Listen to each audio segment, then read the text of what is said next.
Hello, everybody, and thank you for joining me today. It's Allan Laboucan with the Rocks and Stocks News Show.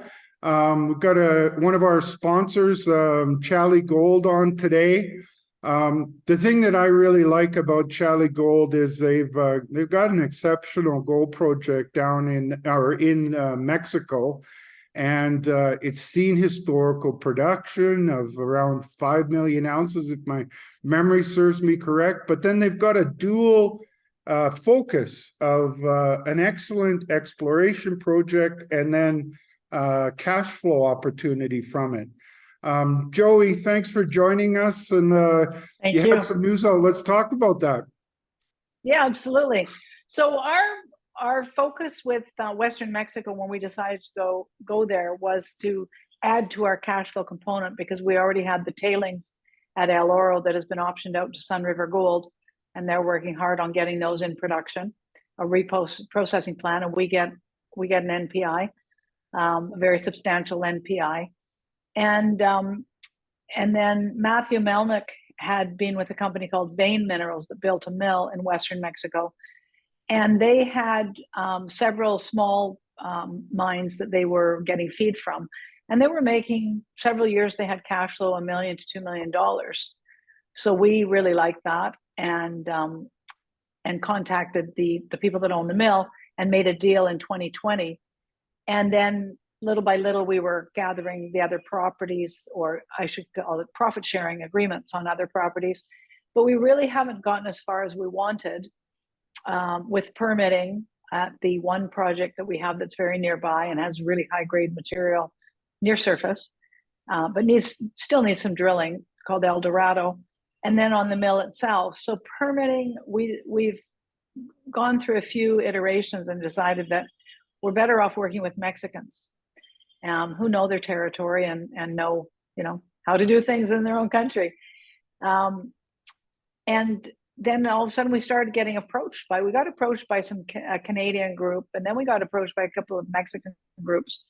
So we're working with the Mexicans to really just have a joint venture on the mill where they provide ore. I'm going to quote unquote, not 43101, but what you'd call ore, some mineralization that is very economic, high grade in the nearby areas, and then add to that the package we have with El Dorado, and they'll put up the money to get the mill, get all the permits, get the mill operating, and start making, getting some income and profit sharing with us. So that's what we're working on. We've got a couple of different Mexican groups we're talking to right now. That's a very interesting thing to me, Joey, because I live in the state of Zacatecas, Mexico, right in the city of Zacatecas, which has a mine history going back to the 1500s. 10% of the gold or silver ever produced worldwide comes from about 100-mile radius of Zacatecas city. And the government actually put together a toll mine mill that the small miners are allowed to use it. And so the Mexican government does things a little bit differently down here. They understand, what butters their bread, so to speak. And mining is a huge part of that. And it puts a lot of people to work. So there's a lot of parallels to your story and what happens here in Zacatecas. Interesting. Yeah. Yeah. So that's kind of what you guys are planning on doing, right? Have a mill and bring feed in from the smaller miners, or your own project, or exactly a combination of all of that. Yeah. Okay. So this is separate from El Oro. That's right. At El Oro, you have the historical production, epithermal veins, potential to find more. I even heard you talk in the past about a double boiling zone. Yeah, in fact, a stacked boiling system, because it's probably not even just 1 and 2. It's probably several, where the boiling zone has moved up and down because of all our drilling, which is up to several, almost a kilometer below the old workings. We never get into a base metal zone. So, your typical low sulfidation vein, you have your gold, then your silver, and then your base metals. We do have some base metals there, but it's not distinctive in a vertical sense. And the same with the gold and silver. We can have hits of very high grade gold with some lower silver. Sometimes the gold silver is both high, but you can have very high grade silver with low gold right next door. So it just shows that it's not a standard vertical, one system. Yeah, and that's very interesting. Also, getting back to the area I'm at is because Mag Silver, who found the Juanicipio and the Valdecanas veins, for those that want to understand a little bit about the zonation of grade inside of an epithermal vein system, they have a very good model of their zonation of grade, and they actually have 4 veins going into one, and they show the zonation. And when you're in these epithermal veins, you really have to roll up your sleeves and understand the zonation of grade, because you could be sitting right beside a monster.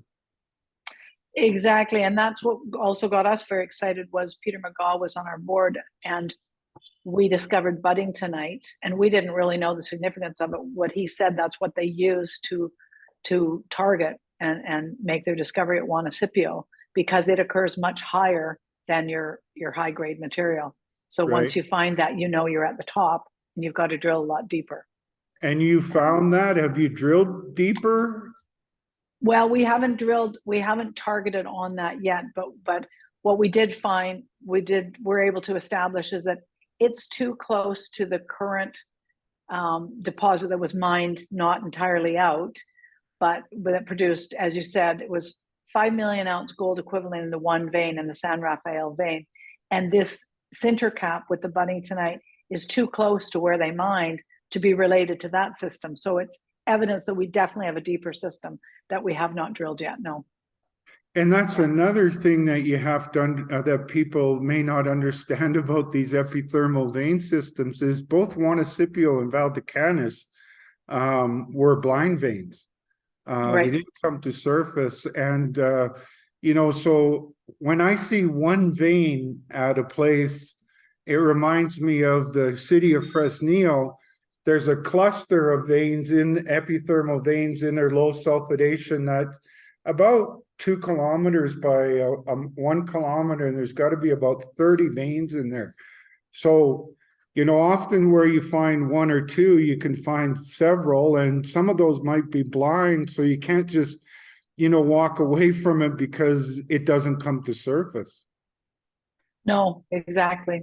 Yeah, it takes drilling and takes science and really figuring things out. Yeah, well, in addition to it being a great exploration target, right where there was substantial mining, the old saying, best place to look for a new mine is where there's no mine, from the shadows of a head frame. Exactly. Yeah. But especially when, as you said, things are covered. And sorry, go ahead.